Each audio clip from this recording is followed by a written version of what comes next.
سنت مؤکدہ اور غیر مؤکدہ میں فرق یہ ہے کہ کچھ سنتیں ایسی ہیں جو نبی نے ہمیشہ پابندی سے پڑھی ہیں اور نماز فرائض کے ساتھ ہی پڑھی ہیں، لہذا وہ ایک درجے میں فرائض ہی کا حصہ ہیں، فرائض ہی کی تکمیل کے لیے ہیں، تو وہ کنٹینیو کی ہیں، تو ان کو چھوڑنا ٹھیک نہیں ہے، جائز عمل نہیں ہے۔ کبھی کبھار چھوٹ جائیں تو ٹھیک ہے، لیکن اس کو چھوڑنے کی عادت بنا لینا یہ جائز نہیں ہے۔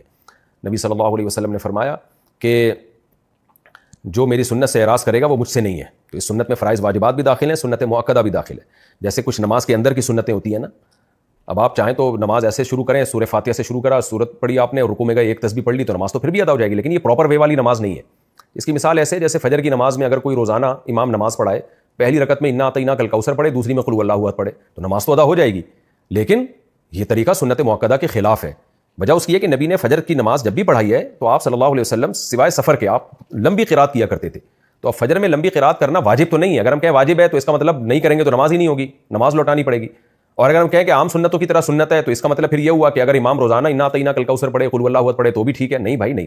تو اس لیے فقہا نے اس کے ایک ٹرم ایجاد کی کہ بھائی اس کو ہم کہیں گے سنت مؤکدہ ہے، تو سنت لیکن عام سنتوں کی طرح نہیں ہے، مؤکد ہے۔ آپ نے فجر کی 2 رکعتوں میں امام نے طول دینا ہے، لمبی پڑھنی ہے اس کو۔ تو اسی طرح نبی صلی اللہ علیہ وسلم سے جو نماز کے اندر کی سنتیں ایسے باہر کی بھی ہیں۔ اب فجر کے 2 فرض سے پہلے آپ نے ہمیشہ 2 سنت پڑھی ہے، ظہر کے 4 فرض سے پہلے 4 سنت اور بعد میں 2 سنت، مغرب کے بعد 2 سنت، عشاء کے بعد 2 سنت۔ تو اس لیے فقہا نے ان سنتوں کو سنت مؤکدہ کا نام دے دیا، اور ہمیشہ یہ فرائض کے ساتھ ہی پڑھی ہیں۔ تو یہ فرائض کا اس لحاظ سے حصہ ہیں کہ فرائض کی تکمیل کے لیے ہیں۔ تو جیسے فجر کی 2 فرضوں کو آپ نے لمبا کیا ہے تو وہ بھی ایک لحاظ سے فرض کا حصہ، فجر کی نماز کا حصہ بن گئی ہیں کہ بھائی فجر کی 2 رکعتیں لمبی ہوں گی، تو ایسے ہی فجر کی 2 رکعتوں سے پہلے 2 رکعتیں الگ سے ہوں گی، ظہر کی 4 رکعتوں سے پہلے 4 رکعتیں الگ سے ہوں گی۔ تو یہ اس لحاظ سے نماز کا حصہ ہے۔ یہ میں اتنی ڈیٹیل میں اس لیے بیان کر رہا ہوں کہ آج بعض اسکالرز نے سنت مؤکدہ ہی کا انکار کر دیا کہ سنت مؤکدہ کچھ ہوتی نہیں ہے، تو یہ تو پوری دین کی بنیادیں آپ ہلا کے رکھ دو گے۔ تو اس لیے سنت مؤکدہ بھی پابندی سے پڑھنا لازم ہے۔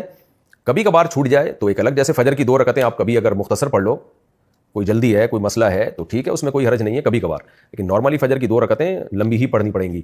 امام پر یہ ہے کہ وہ لمبی نمازیں پڑھائے فجر کی 2 رکعتیں، اور تبھی امام لوگ ایسا نہیں کرتے کہ سورہ اخلاص پڑھ رہے ہوں، وہ لوگ مقتدی بھی کھڑے ہو جائیں گے، بھائی یہ فجر اتنی مختصر کیوں کر دی آپ نے؟